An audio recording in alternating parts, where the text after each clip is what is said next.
Welcome to this week's episode of Little Did You Know Travel. Thanks for traveling with me to the capital of Poland, Warsaw, where we'll visit the Old Town, take a look at some of the sad history of Warsaw, plus visit the Hilton Warsaw City. All of that's coming up this week on Little Did You Know Travel.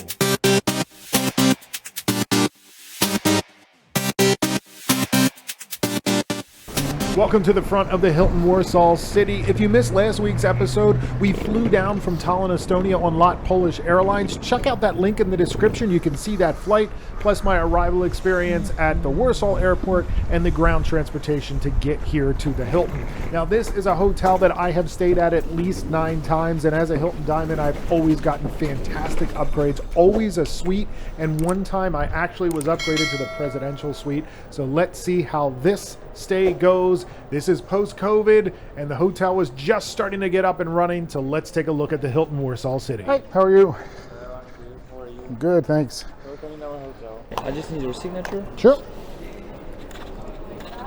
and I would just need your credit card right now. sure. Is it possible for a late checkout tomorrow?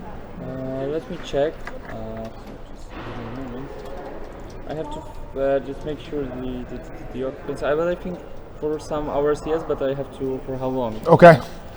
Okay, for how long you'd like to need it? Is 3 o'clock okay? Yeah, 3 Okay. o'clock. Okay, so it's until 3 o'clock, and here's your room number on Awesome. 19th floor. Okay, thank you lots. Thank you.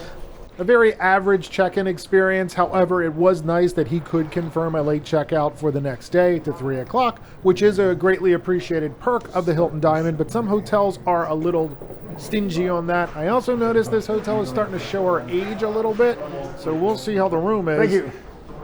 I also noticed that I wasn't upgraded to a suite. That's the first time in all of my stays at this hotel, which is a bit disappointing. Need to use a key card. That's a new feature of the hotel. That was never there before, but I do like that added security. 19th floor. I also believe it is the lowest floor level I've ever been placed at in this hotel. The 19th floor this time. I've always been in the 20s, mid-20s of this skyrise hotel. I am starting to notice a little bit of dirty carpets, a little bit of torn carpets. That's concerning. Trash in the hallway from a guest. I know we can't always blame the hotel for what the guest does, but I would almost expect a hotel of this stature to make sure the holes are cleaned. But again, I think it's this COVID thing that people accept this behavior now of just throwing stuff in the hallway. Absolutely hate it.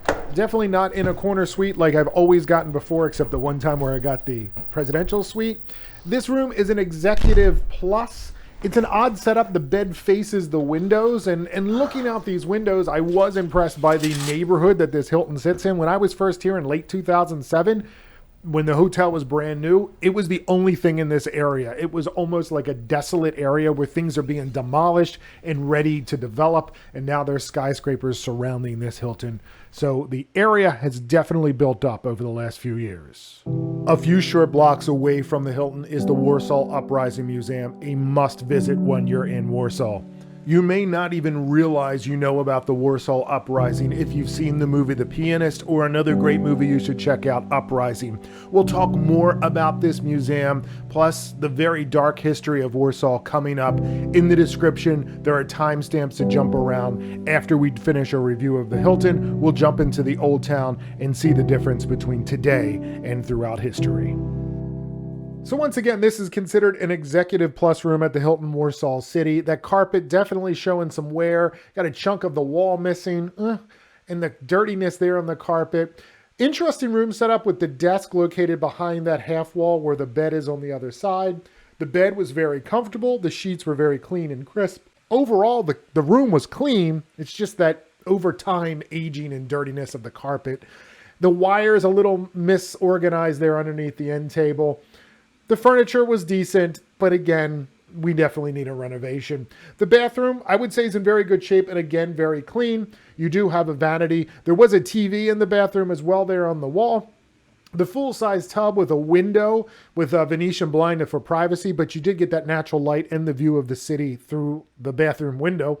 There is a standard toilet, little tight there between the toilet and the shower, but again, very clean. And at times, this hotel can be a great value. The executive lounge at this hotel is located on the ground floor right behind the front desk area. This lounge, it used to be a bar. This used to be a hotel bar. It was repurposed as the executive lounge many years ago, but I remember my first couple visits to this hotel, the executive lounge was on the top floor with spectacular views of the city. Unfortunately, now down on the ground floor. Still a decent lounge. The evening service, as you can see, there was some variety. The hot items was like this soup and chili thing. It seems to be a pattern in Europe, at least when I visited in early summer of 2022, that soup was the deal in European executive lounges at Hilton's, which I think is quite lame, actually, but whatever. And then the breakfast service at the lounge was also decent. As a Hilton Diamond, I had the option between the restaurant and the lounge. But as you can see, this lounge is spacious. It's a great place to hang out at night, get yourself a cocktail and a little bit of finger food. So overall, a fairly decent lounge, but definitely not as good as it once was. This hotel, it's solid, right? There's nothing wrong with it. I was here the year it opened, which I want to say was 2007. The finishings are showing wear and tear. Service is also not the same. The employees seem a bit amateur, and that sounds harsh, but there's just not that 5-star or that luxury feel. And I don't think this hotel was ever intended to be a luxury hotel, but in the past it was. And I would argue in the past it was potentially one of the best hotels in this city. Not so much. There's so much competition now, and it's unfortunate. The location of this hotel is far out than most of the other major branded hotels. However, around this area, there's a lot of modern architects, restaurants, nightlife, and stuff like that. So, and Ubers and taxis are really cheap. I just took an Uber from the city center to here, and it was $2. I mean, it's crazy. Would I recommend the Hilton Warsaw City to people going to Warsaw? For sure. Is it the best? No, it's not. Is it in an okay area? It's not in the old town, but the surrounding area is quite nice. So that's a look at the Hilton Warsaw City. In an upcoming episode of Little Did You Know Travel, we're going to check into the most expensive hotel in all of Poland, the Raffles Europinski Hotel, which is located in the heart of the old town. So welcome to Warsaw, in a kind of a central park of the city. And it's crazy because all I see is like women with little children with strollers, and it appears to my language ear they're all speaking Ukrainian, which is interesting. There's definitely a different vibe in the city. Seems to be a much more solemn feel. But yeah, it's just weird. The weather, that could be it too. It's kind of cloudy. It did rain, and it's not supposed to rain for another couple hours. So I'm heading to the old town really quick because unfortunately tomorrow my full day in Warsaw looks like it's going to be pretty much a washout. Hopefully not, but we'll see. So yeah, this park on a weekend is just full of people.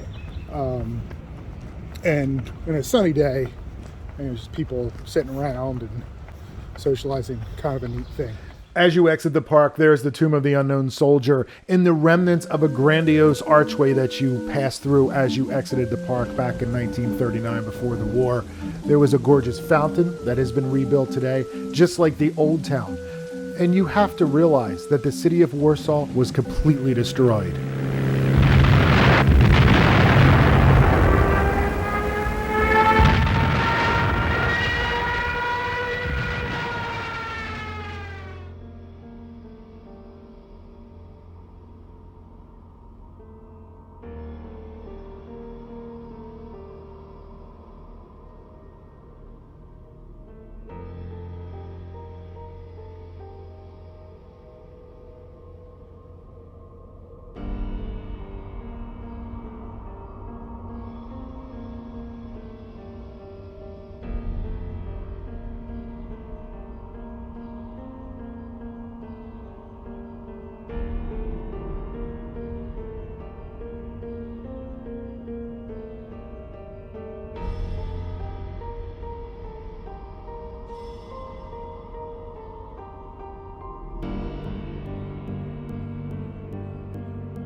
Warsaw, the most war-damaged city in Europe, sends news of reconstruction as the bomb-blasted remnants of the main railway station are cleared by labor gangs.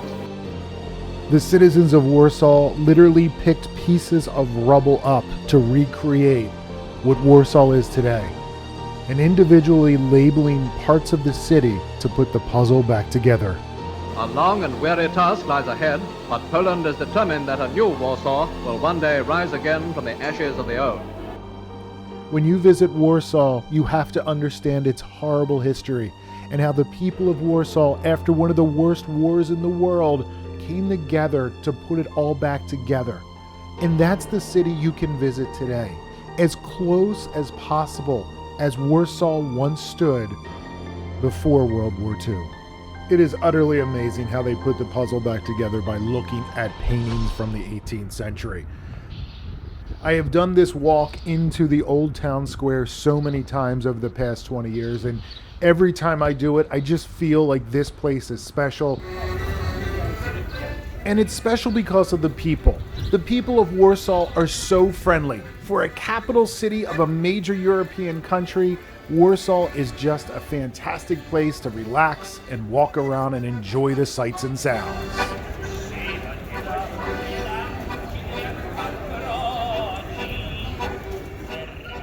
And sure, a lot has changed over the years, but yet a lot is still exactly the same. As you can see, this reconstructed old town is almost to its original glory, and this capital city in Eastern Europe is definitely one you should put on your list to visit. Sure, it's not one of the most popular cities in Europe like a Rome or a Paris, but I'll tell you what, you get a lot more bang for your buck in Poland. This city has so much charm, and if you're a history buff, there is so much history in this city. So much so, I can't even fit it into one episode of Little Did You Know Travel. So next time, we're back in Warsaw, where we'll visit the Warsaw Uprising Museum. I'll show you one of the coolest tours in Europe, Adventure Warsaw, where you can take a communist van around the city and learn about Warsaw during the communist era. Plus, we will check in to the most expensive hotel in Poland. All of that is coming up next week on Little Did You Know Travel.